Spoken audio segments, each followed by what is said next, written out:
Coverage from the Washington Post. Sorry to keep you waiting. Good afternoon. The Russian military has begun a brutal assault on the people of Ukraine. Without provocation, without justification, without necessity, this is a premeditated attack. Vladimir Putin has been planning this for months, as we've been saying all along. He moved more than 175,000 troops, military equipment, and positions along the Ukrainian border. He moved blood supplies into position and built a field hospital, which tells you all you need to know about his intentions all along.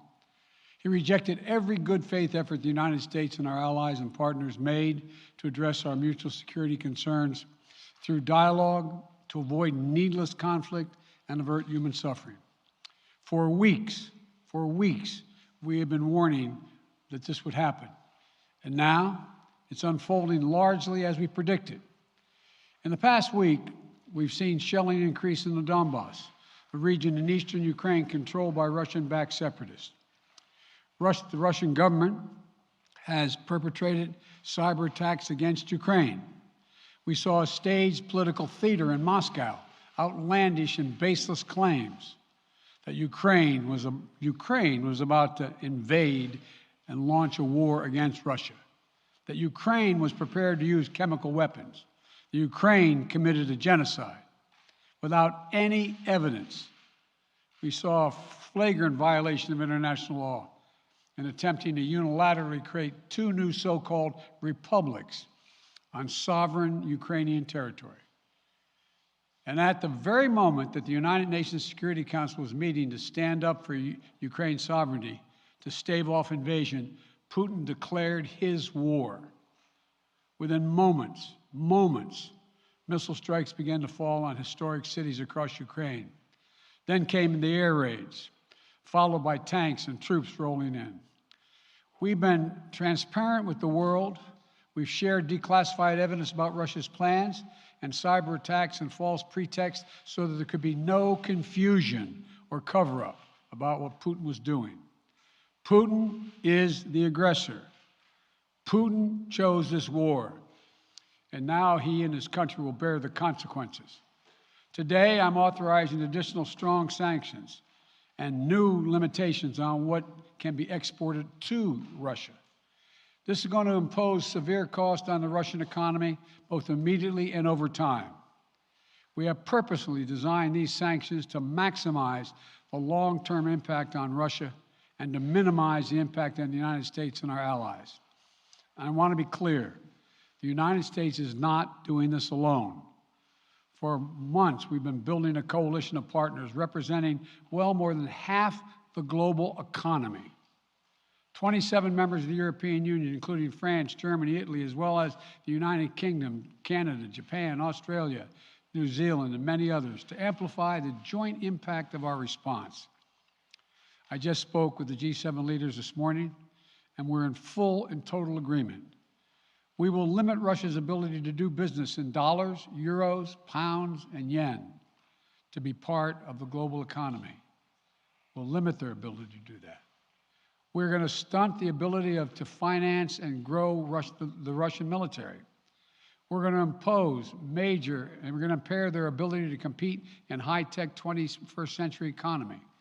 We've already seen the impact of our actions on Russia's currency and the ruble, which early today hit its weakest level ever in history. The Russia stock market plunged today. The Russian government borrowing rate spiked by over 15%.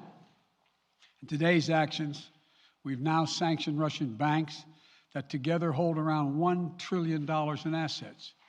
We've cut off Russia's largest bank, a bank that holds more than 1/3 of Russia's banking assets by itself, cut it off from the U.S. financial system. And today, we're also blocking 4 more major banks. That means every asset they have in America will be frozen. This includes VTB, the second largest bank in Russia, which has $250 billion in assets. As promised, we're also adding the names to the list of Russian elites and their family members that we're sanctioning as well. As I said on Tuesday, These are people who personally gain from the Kremlin's policies, and they should share in the pain. We will keep up this drumbeat of those designations against corrupt billionaires in the days ahead. On Tuesday, we stopped the Russian government from raising money from U.S. or European investors. Now we're going to apply the same restrictions to Russia's largest state-owned enterprises, companies with assets that exceed $1.4 trillion. Some of the most powerful impacts of our actions will come over time as we squeeze Russia's access to finances and technology for strategic sectors of its economy and degrade its industrial capacity for years to come. Between our actions and those of our allies and partners, we estimate that we'll cut off more than half of Russia's high-tech imports. It will strike a blow to their ability to continue to modernize their military.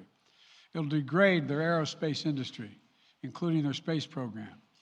It will hurt their ability to build ships, reducing their ability to compete economically. And it will be a major hit to Putin's long-term strategic ambitions. And we're preparing to do more.